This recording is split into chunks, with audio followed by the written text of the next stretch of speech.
বৃষ্টি চলছে মেদিনীপুর শহরের সর্বত্র। মেদিনীপুর পুরসভার 25টি ওয়ার্ডের বিভিন্ন জায়গায় জল নিকাশি ব্যবস্থার করুণ দশার চিত্রও উঠে এসেছে আমাদের ক্যামেরায়।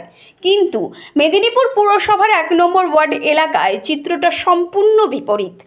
একই অনির্দিষ্টকালের ধর্মঘট পালন করছে পুরসভার সাফাই কর্মীরা, তার উপর বৃষ্টি অব্যাহত শহর জুড়ে।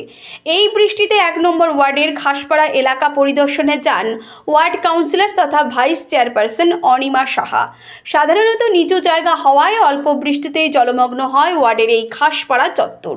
তবে চলতি বছর বর্ষার আগেই ওয়ার্ডের সমস্ত বড় নালাগুলি সংস্কার করেছেন কাউন্সিলর, যার ফলে টানা বৃষ্টিতেও 1 নম্বর ওয়ার্ডের কোথাও জল জমে যাওয়ার ঘটনা ঘটেনি। অন্যদিকে শনিবার সকালবেলায় ঘাসপাড়ায় বসবাসকারী এক মহিলাকে দেখতে যান অনিমা দেবী। তিনি জানতে পারেন ওই মহিলা শারীরিকভাবে অসুস্থ, তাই তার খোঁজ খবর নিতে শনিবার সকালবেলায় তার ঘরে হাজির হন কাউন্সিলর। এছাড়াও এলাকা মানুষজনের কোনো অভাব অভিযোগ আছে কিনা, এই বৃষ্টিতে কারোর ত্রিপলের প্রয়োজন আছে কিনা ইত্যাদি খতিয়ে দেখেন তিনি। ওয়ার্ডের কাউন্সিলরকে সকালবেলায় নিজেদের কাছে পেয়ে ভীষণ খুশি ওয়ার্ডবাসীরা। ঘণ্টাখানেক তারা কাউন্সিলর অনিমা সাহার সাথে সময়ও কাটালেন। দেরিতে হলেও শেষে বৃষ্টিটা শুরু হয়েছে, তাই 2-3 দিন ধরে খুব বেশি বৃষ্টি হচ্ছে। সেই বৃষ্টিতে আমি সকালে বেরিয়ে এলাকাটা কেমন আছে বা কারো কিছু ত্রিপল দরকার কিনা সেই সব কারণে আমি এসেছিলাম এলাকার মধ্যে। এই এলাকাটাই সবথেকে আমার ওয়ার্ডের নিচু, সেই জন্য আমি এখানে এসেছিলাম দেখতে, খোঁজ খবর নিতে।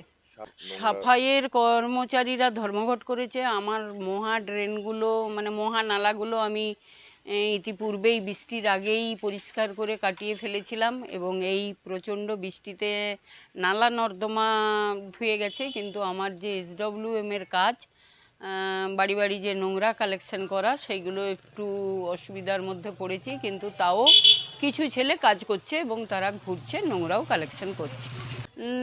মোটামুটি বাড়ি অনেক হচ্ছে, যেগুলো ছাদ হয়ে গেছে, মানুষ তার ভেতরে থাকতে পারছে, তবুও যার যার হয়নি সেইগুলো যাতে তারা তাদের অসুবিধায় না পড়ে, তাদের যাতে অসুবিধা না হয়, সেই জন্য আমি এসেছিলাম। ট্রিপল বললো 2-1 তাদের লাগবে, আমি তাদের ডাকলাম দেব বলে। প্রস্তুত, আমরা তো 100% প্রস্তুত ছিলাম, কিন্তু এই মুহূর্তে আমরা একটু অসুবিধায় পড়েছি।